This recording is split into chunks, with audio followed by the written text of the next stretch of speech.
had this confrontation, and eventually also Fodenjai came. Now they picked a wood from here, which was used to hit him.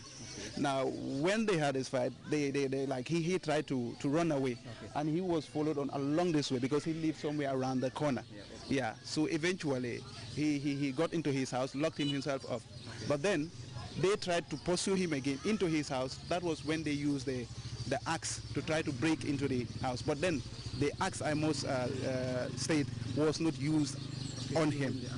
The dispute, which ended in the death of Pa David Demba, started at this small local bar in London Corner on Saturday. Yes, was not used on him. So the case was reported to the police. Eventually, investigations were made, arrests have been made, and then these three accused persons, who are Modu Sonko, Fatumata Sonko, and Fodenjai, are helping the police. Residents here woke up to news of Pa David's demise, taking scores of people to the Bundung police station, where three suspected suspects are helping ongoing investigations. Now one wonders if they could have helped to stop the brawl, which started in the early hours of the morning, from turning nasty. It's unfortunate that most of these cases that we are receiving now are not happening on the streets where we have a lot of police presence, because the police are working hard to ensure that crime is prevented, because that is our motive. We don't want to receive any crimes. But then recently the crimes we are seeing happen are happening inside homes where the police don't go into. This is why we always call on the police, the communities, to take part in policing, because we cannot do all. We cannot go into people, we cannot police people inside their own homes. And this is a typical case of that. Even as that brawl went wild, a couple in Bankote were trying to deal with an unknown assailant who wanted to break into their house. These are hectic times for homicide investigators as they move to get down to the bottom of several murder cases, all of which happened on Saturday. This one involves one Ibrahim Job, a 16-year-old. It's a case of juvenile delinquency with sad conclusions. Investigators say the 16-year-old broke into this house and attempted to steal, but was caught when he tried to get into the house via a window. The two occupants eventually gave him the beating of his life and threw him on the streets. Now, the question here is, what do you do when you are attacked by an assailant who is probably juvenile? Do you take the law into your own hands? Police PRO David Kujabi. You don't ever take the law into your own hands. I mean, you don't hit people. This way was trying to come in through the window. They could have simply arrested him and then take the case to the police station. So I want to appeal on all. Let us not take the law into our own hands. Unfortunately, another very sad incident occurred involving Ibrahim Job, a 16-year-old of Latrikonda. Ibrahim Job was found lying on a street in the early hours of the 29th, that is at around 7:20. Okay, this incident was reported to the Bakote police station, who responded immediately. They came and found him lying down, and they carried him to the RVTH hospital, where he was later pronounced dead. As a result, investigations were mounted by the police, and it eventually led us here, where apparently the deceased had tried to come into this compound with two others in a bid to steal.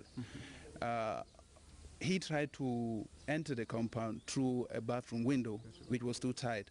But unfortunately, the residents were aware. As a result, they came in. How many residents were here? We have two accused persons so far, and a third person. The accused persons, the principal accused person is Alaji Lamin Bawo, with the wife Amis Sen, and another guy by the name Ose Usman Kool.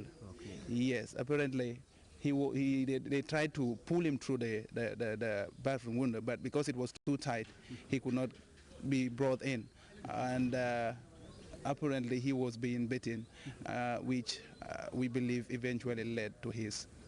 After the encounter which left Ibrahim Job fatally beaten, a friend had attempted to help the 16-year-old, but up to this point he couldn't anymore, and for some reason abandoned him right here at this point, where he was found lying in battered circumstances, weak and incapable of moving. He was later taken to the Royal Victoria Teaching Hospital, where he finally died. Uncovering these elaborate bits of evidence brought a lot of work for homicide investigators. Indeed, like I was saying, the investigators did very well because in less than 24 hours, all suspects were arrested. Thank you. It's a spate of untimely events which will immensely worry officials following the recent implementation of a moratorium on the execution of death row prisoners, the bulk of whom are murder convicts. Ibrahim Jata, GRTS. Well, time now to take our first break. When we come back, we'll take a look at the international news. Stay tuned in.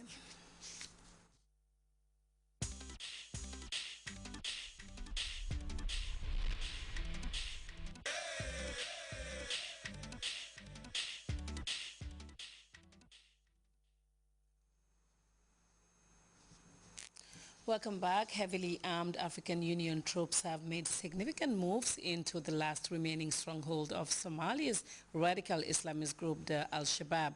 Kenyan troops say they have entered the port city of Kismayo through the western corridor of the city. And in Nigeria, an explosion has destroyed a hostel and injured at least 3 people. Police reported the killing of 2 people suspected of carrying out the blast.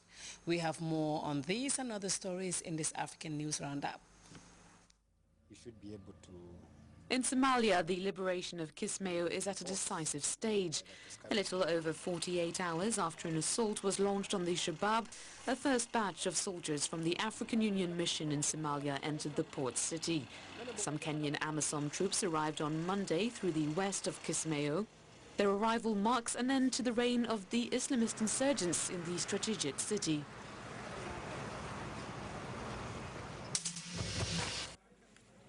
At least 3 people have been wounded in a bomb attack in Zaria, northern Nigeria. An explosion occurred near the Salafist hostel, known to be a staunch critic of the Islamist sect Boko Haram. The 2 men allegedly responsible were killed by Nigerian security forces. So far, no one has claimed responsibility for the attack, which came on the eve of the celebration to mark the 52nd anniversary of Nigeria's independence. In Egypt, the trial of the owner of a television channel, Al Ummah, has been postponed. Abu Islam has been charged with defamation against the Christian faith.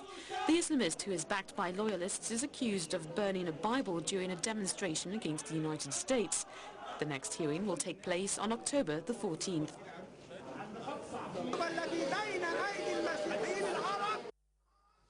Let's now take a brief look at the weather report courtesy of the Central Forecast Office.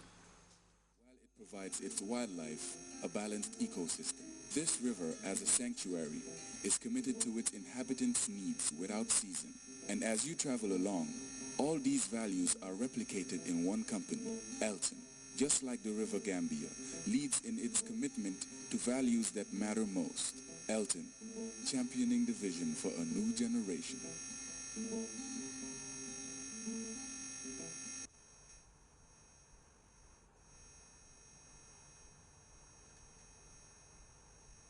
Good evening, and once again it's a warm welcome to the weather segment, beginning with a summary of the weather during the last 24 hours, followed by our forecast. The Gambia over the last 24 hours was characterized by a warm, humid and sunny atmosphere mainly. Rain, showers and thunder activities also affected parts of the country. The figures obtained are as follows. The highest was recorded over Basse with 5.8 millimeters of rain. Janjambure recorded 4.9, Kaur 4.8, Fatoto recorded 4 millimeters of rain, Jinoy 2.7, Kerawan 1.7, and the lowest was over Banjul with 1.4 millimeters of rain. For what next, let's start with a look at the satellite image captured at 16:30 hours, indicating the emergence of rain-bearing clouds spouting across the Gulf of Guinea states, extending to the central and the eastern part of the continent. The north and the southern areas were mainly dry and stable during the period. For our forecast tonight, we are expecting conditions over the Gambia to be humid and partly cloudy. Tomorrow will be warm, humid and partly cloudy, but there are chances of rain, showers and thunder activities, particularly over the central and eastern part of the country. And this will happen specifically around late evening and early part of the night. Winds will now be northwesterly in orientation, but generally light to moderate in speed. Morning temperature values will be 23 degrees Celsius over Banjul and Kerawan, with the rest of the country recording either 21 or 22 degrees Celsius tomorrow morning. Top temperatures will be 33 degrees Celsius over Banjul, Kerawan and Jinoy. And the rest of the country will be either 32 or 33 degrees Celsius tomorrow after.